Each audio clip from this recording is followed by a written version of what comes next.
Hey everyone, if you're here or when you get here, feel free to say hi in the chat. Just let me know that that chat's working. And welcome. Thank you, everyone who's tuning in now, who will be tuning in soon or later on. And let me fix my audio. So, yeah, I wanted to just try this live format for something a little bit more informal and as a way to try to bring in some wider conversation around this really cool podcast that we have right now, which is the Telepathy Tapes. And I also want to thank the viewers who did recommend this to me. Sorry, I tried to go back and find out find your comments again to thank you. But yeah, you're completely right. And this definitely matches so much of what I have been talking about. So, as I've mentioned, I think a lot of the things that this podcast discusses overlap significantly with what I've already been talking about and what I've worked on personally in research assistance that I've done, where I've had quite a bit of familiarity with a lot of aspects of this literature, with various forms of anomalous phenomena that aren't really accounted for by mainstream science, in which many cases they're just actively suppressed. And or at least we can say mainstream science is at least trying to explicitly control the awareness around. And that's a really nice way to put it. So today I just wanted to blend all of this together and just really highlight a few of the core issues that I think the telepathy tapes have done a really great job so far of bringing into the light. So I might not get to all of these in super depth, but if you guys are interested, I can definitely do a part 2 and dig in really a lot more specifically, especially once you've had a chance to listen to more of these episodes. So, and I also just want to say that the timing of this is very interesting for fans of independent film, given this week we're dealing with the passing of David Lynch, and to be listening to the telepathy tapes at the same time has been pretty revealing. So, and in some unexpected ways, and definitely by the time you listen to episode 9, you'll know what I'm talking about. And it's also fascinating because I think it was just a couple of days before I started listening to these. David Lynch had passed, so everybody was talking about him, and I saw a few people mentioning comments around well, Twin Peaks seems so autistic, right? And I feel like if you wanted to, you can definitely give that kind of reading to the series, in the same way that you could give almost any kind of reading to, a Marxist reading of The Wizard of Oz if you wanted to. It's like a Rorschach blot. And it's not to discount any of these readings, it's still really useful to explore the depths of these interpretations, but it's really about showing you what's going on for your own consciousness. But that's a really good segue here anyway, because it's also clear to me that the telepathy tapes are really pointing towards something that is not primarily or not intrinsically about non-speaking individuals with autism.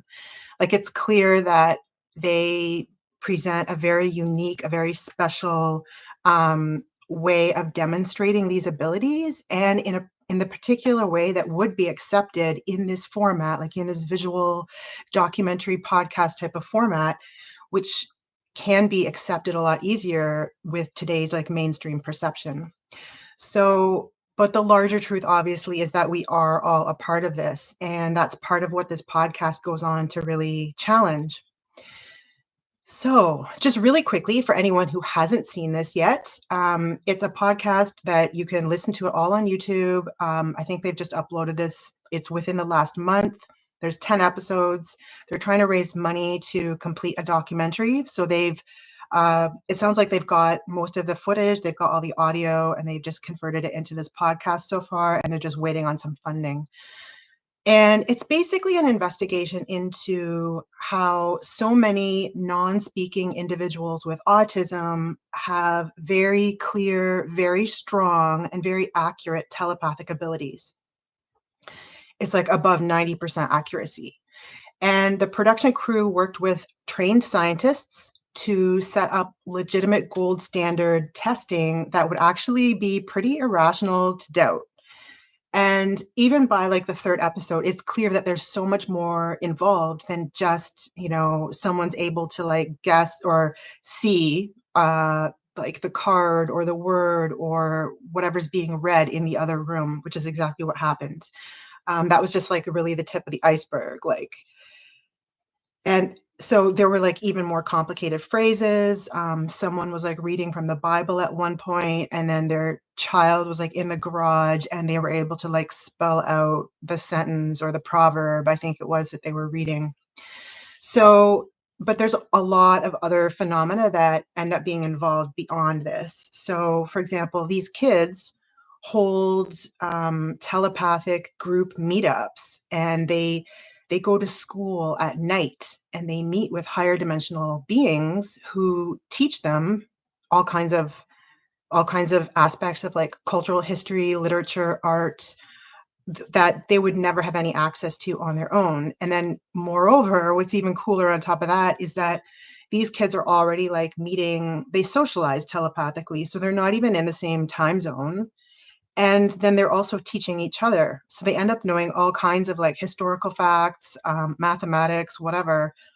And they haven't necessarily even had like official schooling in these areas, because for some of them they were just wrongly identified as like, oh, well, like there's no hope for you, right? Because they can't like verbally speak.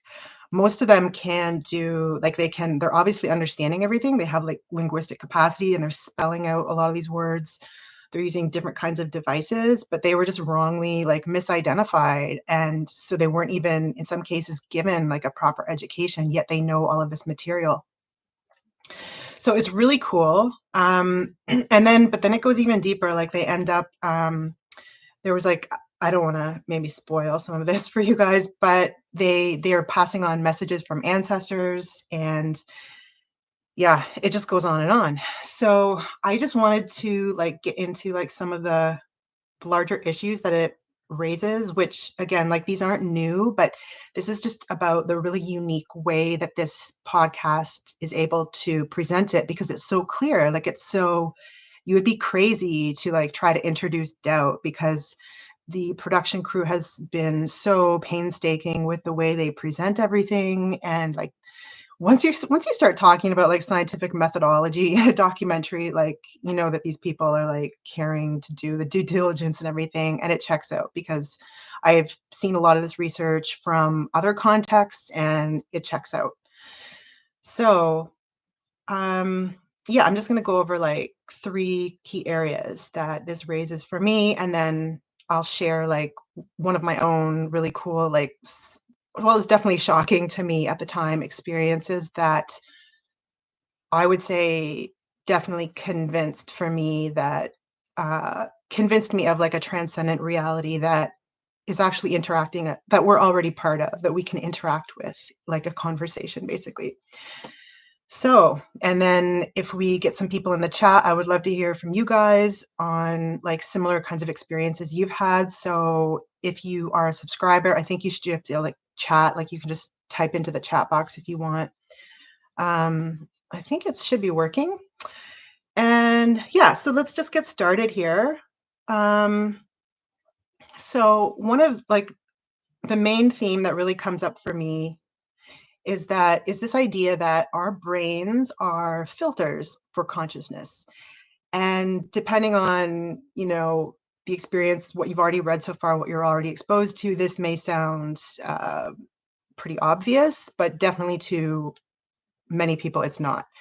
So basically, um, this theme just kind of unfolds from the fact that like our human nervous systems are largely shared by other mammals and vertebrates, right? It's like above 90%. It's like the exact same biotechnology, so to speak. That's how similar our brains are. And the brain really just kind of works like a cybernetic filter. It's like a precision designed engine. It's like a reflex mechanism, like pre-digital cameras, and it can kind of work like an aperture on the larger stream of consciousness, so to speak. And it works within very specific constraints with specific instructions that produce how we experience reality, I guess, within this 3D form. So, time, for example, is a projection within this three-dimensional space that happens or is experienced by us in a certain way. Like we experience things sequentially, we experience a lot of manifestation in terms of cause and effect. And this has an effect or a condition on how we do science and how we understand the material world. So, but the point is that when something shakes up the brain, something happens to it, damage, something kind of like loosens it, it loosens its grip. And then that's when people will often begin to experience like a wider or deeper range of these qualities of consciousness.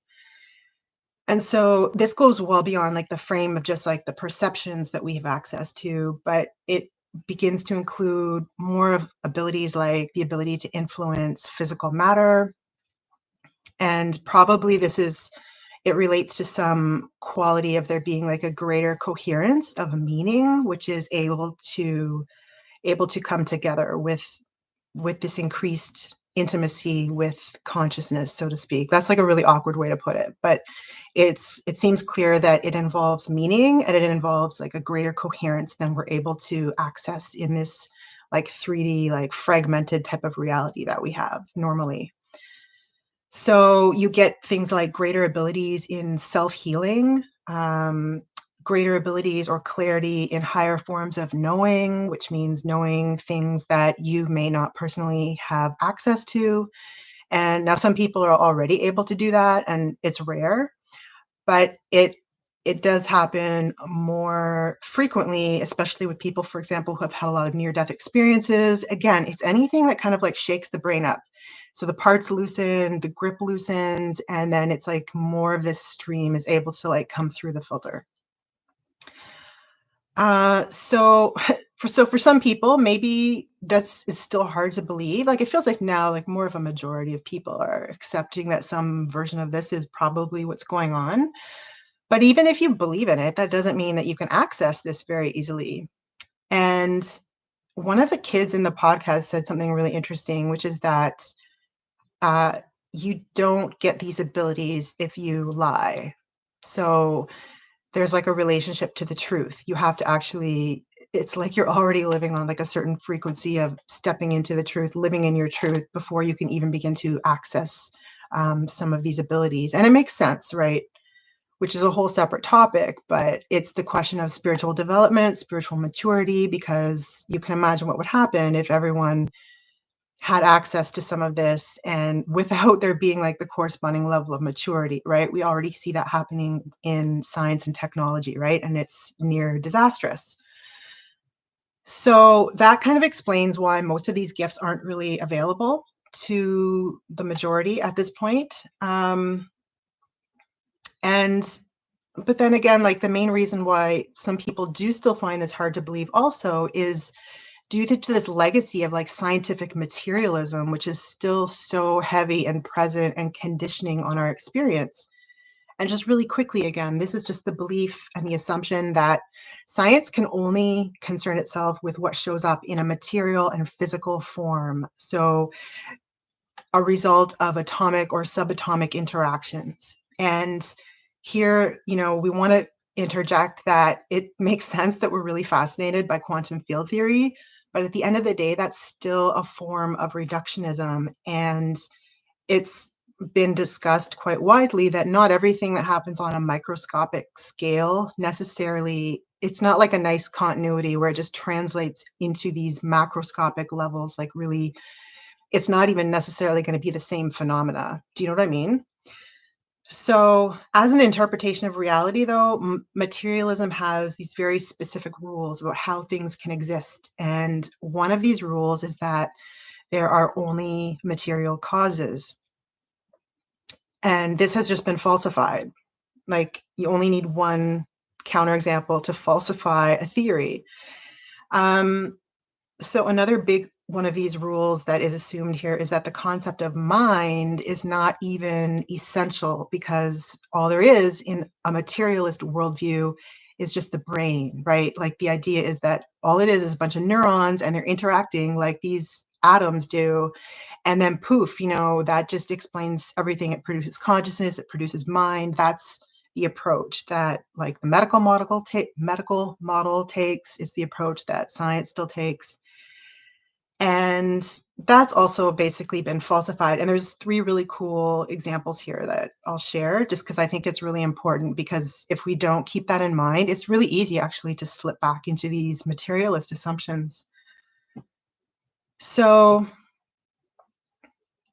yeah, I just want to look at how it's like falsified at the level of the brain, because if consciousness is only a byproduct of the brain, of the things that brains do, like how neurons interact, then it should entail that like whatever consciousness or mind is in that regard is, if the brain is damaged, then consciousness or mind that would have arisen from that part of the brain should also not exist. Do you see what I mean? I kind of like messed that up a little bit, but there are actually some obvious cases of this, but it's not the whole story. So here are 3 cases where it's not the whole story.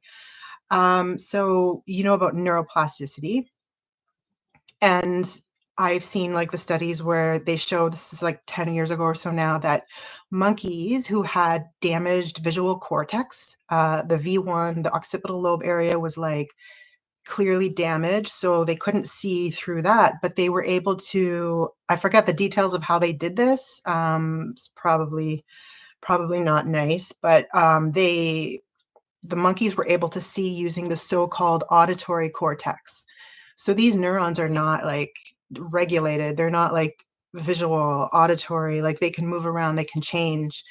So visual perception was still able to happen using a different group of neurons, a different group of networks. That's the point. Now, there's another case, which is, you may also know about terminal lucidity.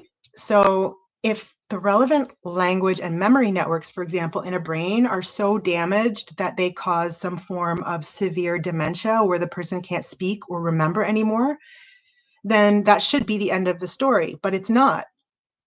Because for many patients with these forms of dementia, there's a phenomenon called terminal lucidity, which they'll experience in many of their like final hours before they pass, where all of a sudden they're able to talk to loved ones in like perfect language, like you wouldn't know that they had dementia, or um, you know, no access to their memory. They're remembering names. It's like they're just fine for like another final conversation. And so there's speculation, right? That they're saying goodbye, obviously, but if that brain area was damaged, like it shouldn't be possible. So this clarity and this consciousness and this interaction is coming in from somewhere else, whether it's a different part of the brain. It's not localized. It's not reduced to a specific area as the materialist theory would have it.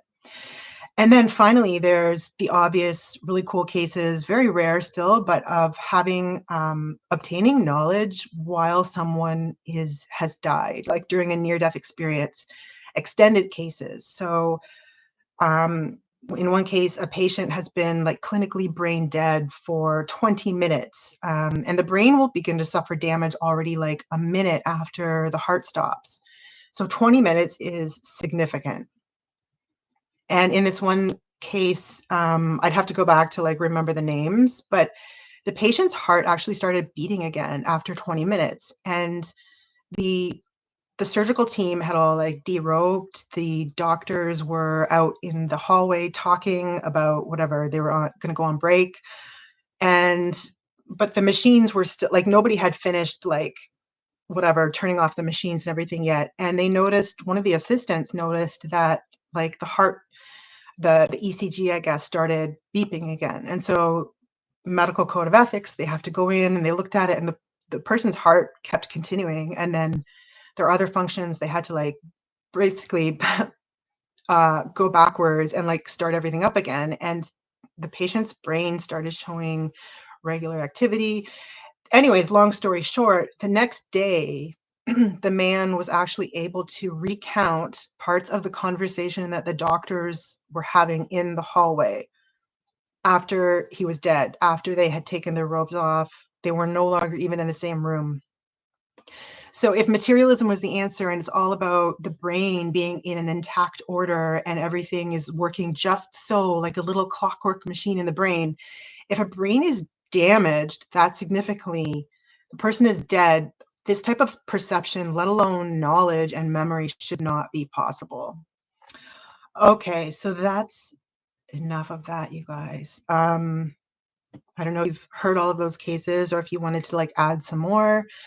Um, but basically, like what this points to and what the kind of like the worldview that is pointed to in the telepathy tapes is is really the opposite to this materialist view of consciousness.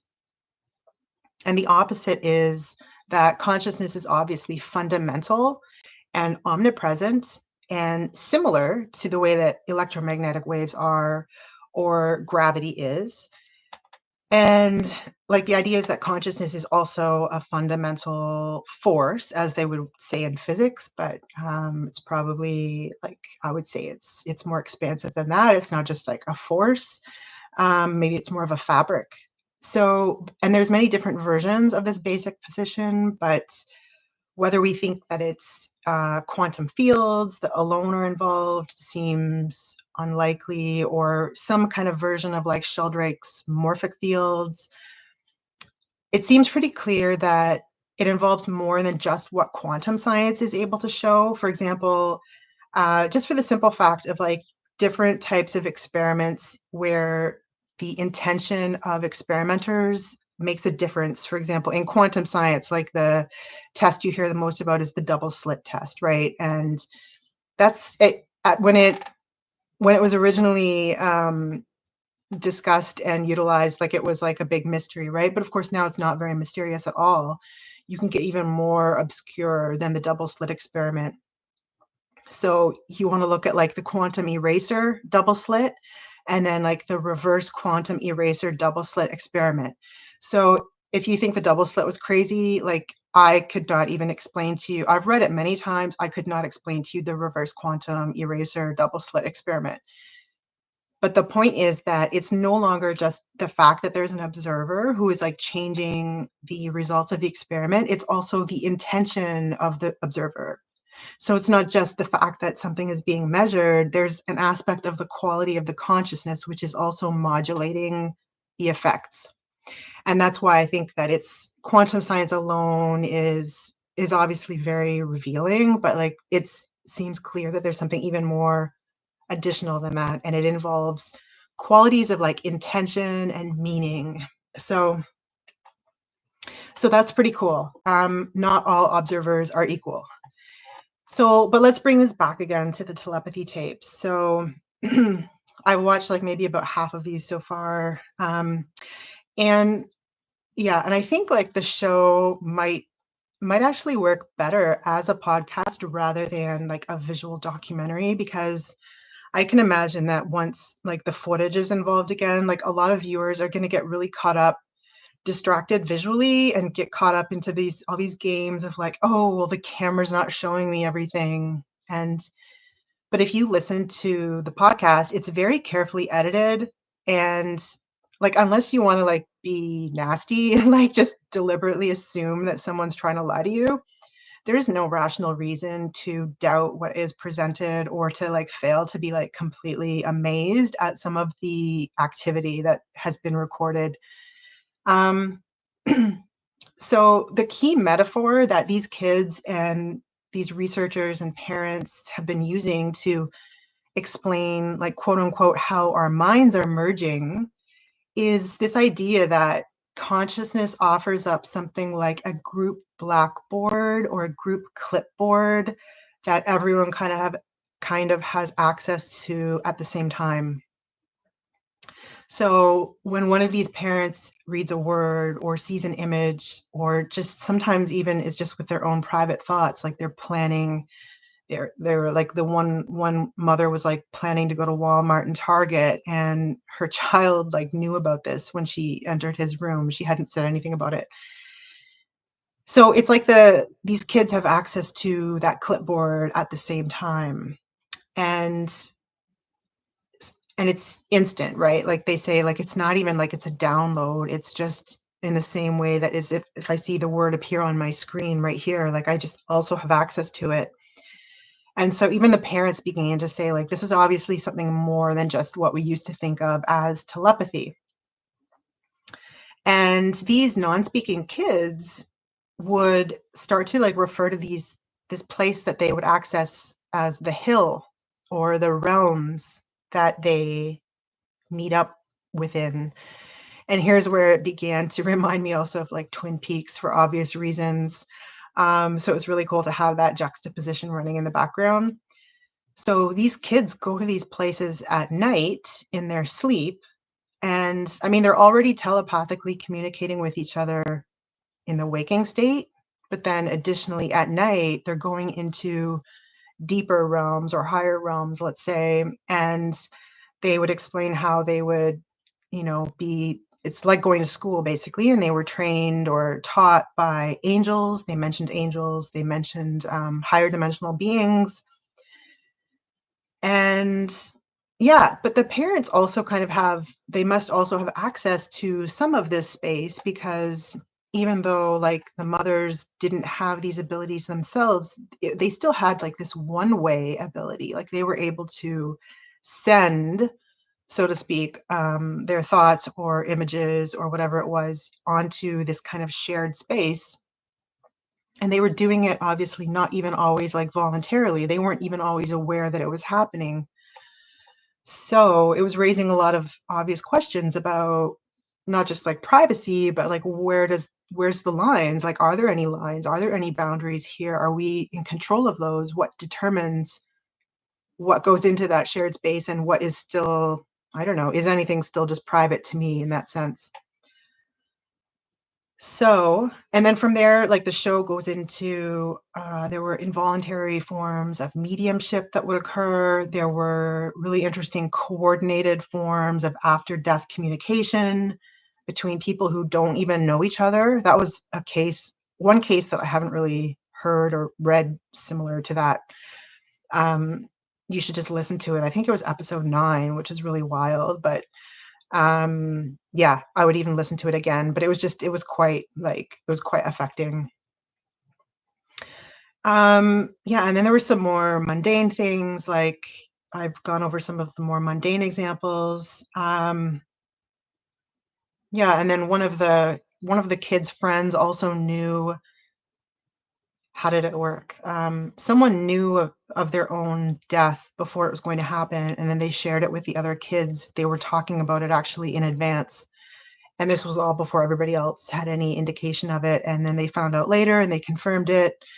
So it was all very, very wild. So it looks like there's a few of you here. I don't know. Does anyone want to share in the chat? Like if you had a chance to watch some of this yet, to listen to some of it, I guess. The last point I was just going to make, the last impression that I had really from listening to this so far is that it seems like there's some really obvious reasons why mainstream science wouldn't really want this knowledge. What they want to, how do I want to say this? Whether or not it's like an active form of suppression, culturally, like that's how it ends up working and functioning. For example, it's really easy to throw around the term pseudoscience, right? That's like a magic word. That word is still so potent for so many people. But it's really a red herring at this point. And this is an area that I'd really like to do some more work on because it's super important. That concept is kind of a holdover still. It's like a legacy from the early modern period, like the early Renaissance period, like going back to like the 1400s. And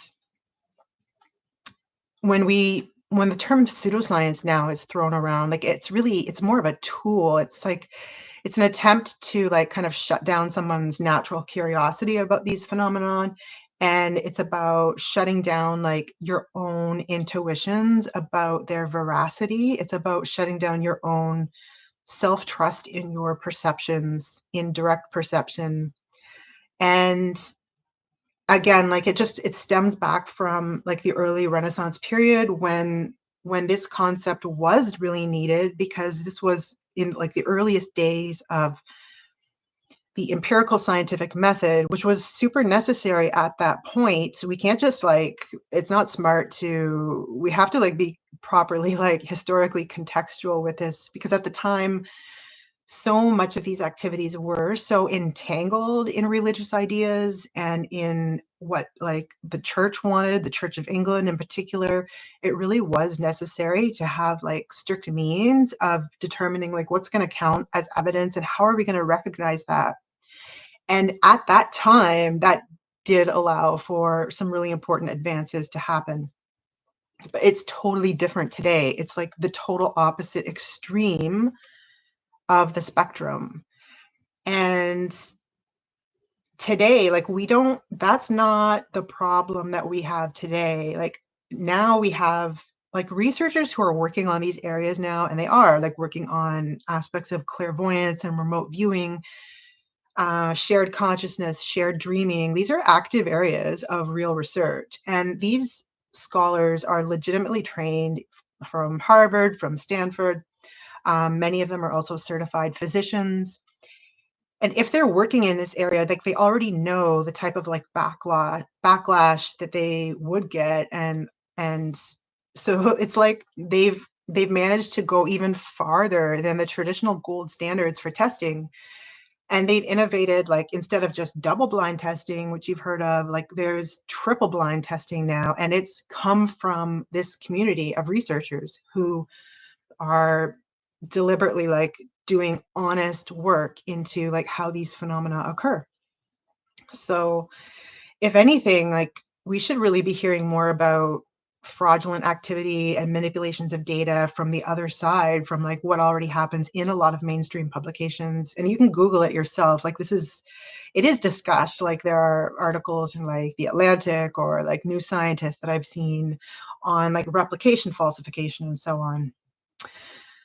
But anyways, this just goes back to like at root, this is just about getting you to not trust your own intuition and perception. And this is ultimately about selling neural implants. This is about selling brain interfaces. And like two of the largest social media companies have been working on this since at least 2017. That's when I first started reading about it. And the goal was always so that people can do like direct mind to mind sharing. And, and we do have these interfaces now where people can actually like even access Google if they wanted to, based on how they're thinking and it's interacting with the brain chip and so on. So do we really need to go over like why we don't really want to be on that trajectory at this point? Like, I think it's pretty clear. You can connect the dots, right? Like think of the existing social media saturation, like who really needs to be connected also neurally. Now, that said, like there is a small group of like medical cases where, look, if this is going to help you walk or it's going to help you see again, or if you have other types of like atrophy and you can't communicate, and then this is the only way that you can, I mean, that's all like legitimate. Like I don't want to invalidate it from that angle, but um from this broader context of like it's just really useful culturally if you can get everyone completely severed off from their natural intuition, from their own relationship to their own intrinsic sense of power, intrinsic sense of like guidance, basically. That's very useful to the trajectories that these corporations want to go down. And for a lot of people, like they've already divorced you from your imagination. And so now this is about like completely divorcing you from your intuition as well. So we'll see. It'll be interesting to see like the larger reception of the telepathy tapes, if it goes anywhere, how much funding they get, if anything, and so on. But yeah, the takeaway so far that I get from the show is definitely about like how powerful we all already are. And it's really a reminder, right? Because a lot of us have this sense already deep down that we can do this. And it's really about how much awareness you can bring into your own system, the coherence of your own energy body, and how sensitive you can be to like reading your own energy. And then ultimately, this is about like practicing a lot of these skills. That said, I'm definitely not claiming like I'm there yet. But that is definitely that's what I would take away from this show so far. So I don't know if you guys want to add any comments at this point. But I did say like I was going to share like a little bit of a story of something that I had experienced myself. And so this goes back to, I think it was very shortly after my father had passed. And I went out one night and I was like watching the film Parasite, which, if you remember, like I think it ended up winning the Oscar for foreign film the same year. And I forget a lot of the details actually of the film and what I was thinking about as I left the theater, but I was on something. Like I was really affected. I was in a zone, and I sat there in my car before driving away, and I was really deep in this thought, and I found my awareness pulled quite noticeably towards it was like to some side street, basically like a corner of a side street. And I thought to myself, like, "Whoa, I've never even been down there. I should go down there, like, just to check it out," right? I was driving home and I thought, "Oh, I should just go check it out." And then how does this order of things work? But something unfolded that was basically like a conversation, a direct, immediate conversation with something very transcendent. And so, and I think in the background, I was also obviously still thinking about my dad. And then how did the order of things happen? It was very distinct, and I wrote about this, but I'm just like going from memory now. So my dad had worked for Canada Post, and then I think it was like a Canada Post truck drove by, and so it was kind of like, oh, I had already been in the habit of like just giving a nod to my dad whenever I saw that. And then I drove over down this side street where I had already been pulled in that direction, right?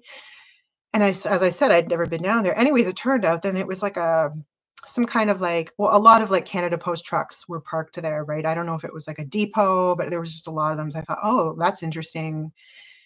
And and then I was just in this dialogue, right? And I was like, okay, if this is feels like a conversation, and if it is, can you really show me? Can you really like show me that this is like an actual conversation that I'm having right now? And as I turned around in that area, then I saw there was a sign on the building there. It had my dad's name on it. Somebody was advertising like a snow shoveling service or something. And they obviously had the same name as my dad, but like the sign was there. I had never been there. I didn't know there were like Canada Post trucks there. It was totally wild. And it was just the way it unfolded as this dialogue, very clear, like call and response, question and answer. Absolutely nuts. And the whole meaning of it at the time was this is so real. Like we're connected, we're listening, we are in dialogue. And it was like really comforting. And so I don't know, maybe that might sound really simple compared with something that you've experienced, but it's really about like how it unfolds in real time. And for me, that was just sort of the strongest sense that I had had up to that point, that uh, we're connected with this transcendent realm as well. So, what do you guys think? I think there's some of you who are still here. I don't know if you can access the chat, or maybe my chat is somehow frozen. I hope not. Um, but yeah, I hope that this so far has shown you some of the ways in which like spiritual growth and spiritual development for you can ultimately like you can activate and access consciousness on some of these levels as well, with enough practice, with enough growth in your own sensitivity. Um, but yeah, like if you guys don't have any immediate questions, like I can end this here. But I can definitely come back and dig into one of these topics again in depth. So you can let me know also in the comments, and then when you watch this again later, whenever you're back here, if you'd like me to focus on something, or definitely also once you get a chance to like listen to these podcasts, let me know what you think. Okay. So this was fun. I'll definitely be back again. And yeah, hope you guys enjoyed this. So thank you so much for tuning in on Friday nights, and we will talk soon. Okay.